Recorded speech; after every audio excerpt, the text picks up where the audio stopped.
Hello, Will. Papasok na naman ang alipin ng serapi. Chares, papasok na naman po ang pinakamagandang Diyosa sa paaralan. What?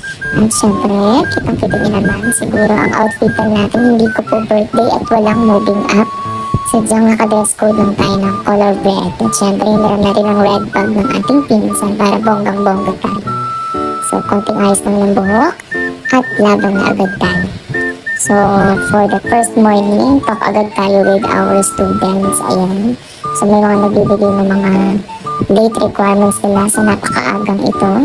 Sige. So, kaya naman serious mode tayo dito. Bawal gumiti. Lalo na pagka mga ganitong senaryo.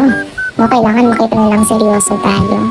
So, pagkatapos na, syempre gagawa tayo ng ating PowerPoint. Kahit inaantok na tayo, ilalaban pa rin natin ito.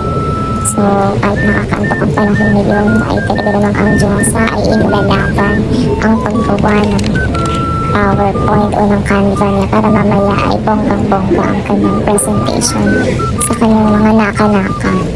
So, pili-pili muna tayo dito ng mga background. Siyempre, at saka lagay-lagay rin ng mga information para lang sa ganun ay may mabasa naman sila.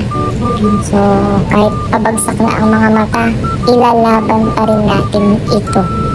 No? So, ganyan tayo kaganda at ganyan tayo very na-effort sa pagtuturo. Pagkatapos natin gumawa ng PowerPoint presentation pack, individual record naman.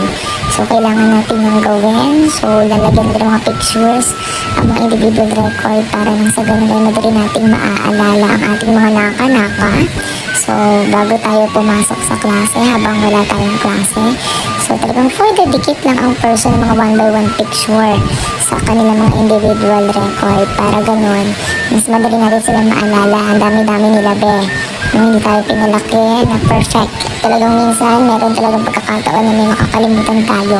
Kaya para make sure na wala tayo makakalimutan, ay talaga namang i-push natin ang mga one by one picture na hindi ko alam. Yung iba naka-selfie, yung iba formal, yung iba akala mo nasa resume na.